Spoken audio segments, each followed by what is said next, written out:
Good morning, guys. So the other day I did a video, and I've been touching on Godels proof and this and that. I sort of wanted to segregate out part of that and do its own video on this. I want to talk about why the rules exist concurrently, what that means applied to Godels proof, how it impacts the ToE equation. So rules existing concurrently. Um, on the surface, it's a really simple thing to understand. They exist at the same time. They can't be in conflict with one another.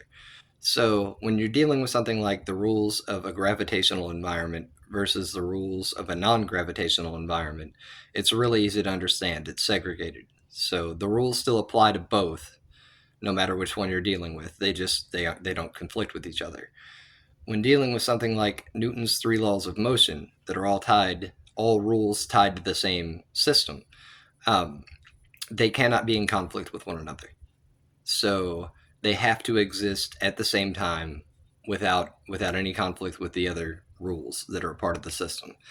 Um, the same applies with Gödel's proof and the rule of exceptions.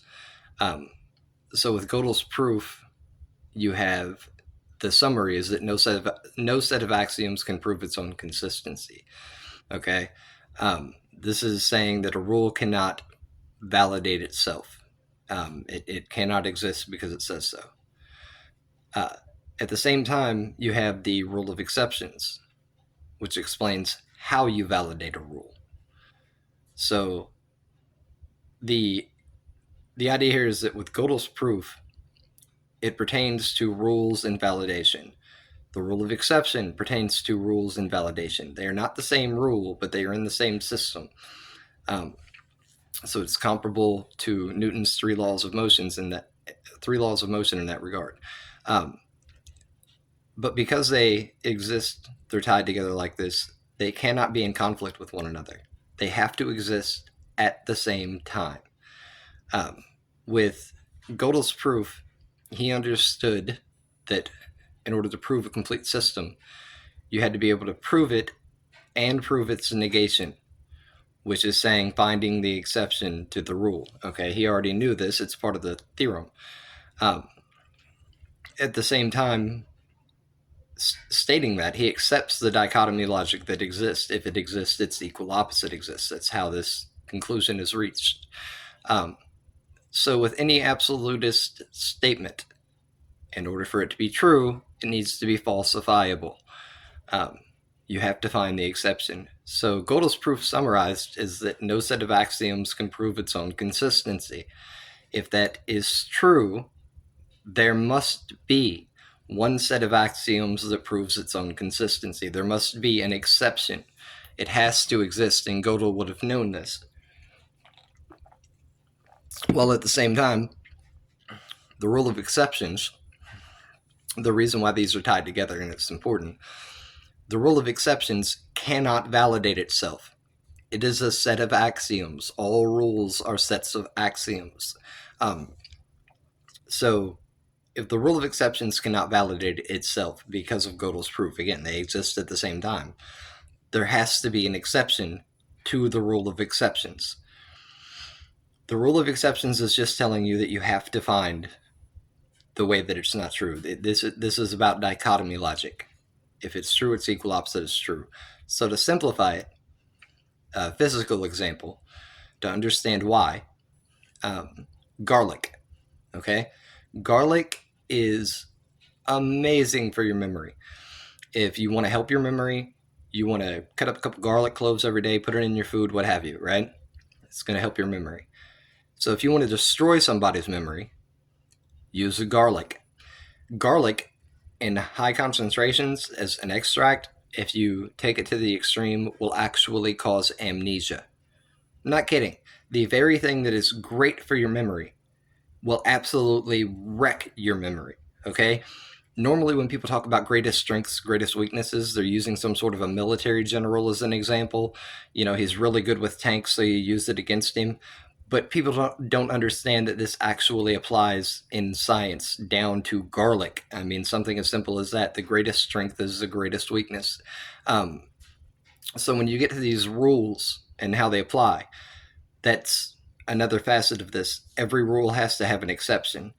Um, the equal opposite of it has to be true. Same as garlic. So with the rules, you now have these two rules here. One of them telling you that a rule can't validate itself, and another one telling you that all rules have to have an exception. Well, that means that the rule saying that you can't validate yourself has to have an exception, and the rule saying that you have to have an exception to be valid needs an exception because it can't validate itself. You end up in the same place. One rule with no exceptions. One set of axioms that proves its own consistency. Without this keystone rule, everything falls apart. All of it. The rule of exceptions is invalid. Godels' proof is invalid. None of it is true. Okay? Like, we've done some weird logic to accept that these things are true while not validating them. Okay? This is how serious that is. We have been this entire time presuming these to be true without validation. Once you put these things together, and I understand that Gödel's proof is typically applied in mathematics, but this is mathematics as applied to physics as well. It's all connected. It's all dealing with rules, okay? So once you put these things together and you realize, okay, this is what these statements are in physics, you realize that a ToE equation isn't just possible, it's mandatory. This doesn't take wraparound logic or crazy anything. By looking at the rules themselves, okay? The fact that all rules must have an exception in order to be valid, well, that needs an exception. We need one rule with absolutely no exceptions.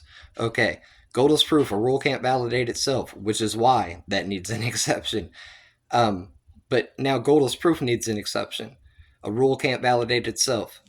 One rule that validates itself. There must be this exception, and it is because these rules exist at the same time. That is what it means that the rules exist concurrently, that they cannot spit in the face of one another. They actually have to work together. They must be true when they are involving the same system. So when you're dealing with a gravitational system versus a non-gravitational system, yeah, the rules are going to be different. The rules are going to be different. These are different systems. But when you're dealing with something like Newton's three laws of motion over here, or rules about rules, okay, which is what these are. These are the rules about the rules. You now are in the same system. These rules have to exist concurrently, same as anything Newton did or anybody else. These rules absolutely must exist concurrently. And because of that, they can't conflict. They have to work together. So I really wanted to touch base on that and try to explain it a little bit more. Gödel's proof gets to be confusing language for people. I get it. But that's why I'm trying to simplify it and put everything into easier terms to digest. If you want to look up Gödel's proof, look it up. If you want to ask me some questions about it or have a discussion about it, feel free to leave it in the comments. But on the whole, that is the keystone to this, is that the ToE equation isn't just a possibility. It absolutely has to be true, because without it, the rule of exceptions goes out the window. Gödel's proof goes out the window. It must be true. So thank you guys for listening, and I will be putting out some more this week. Later.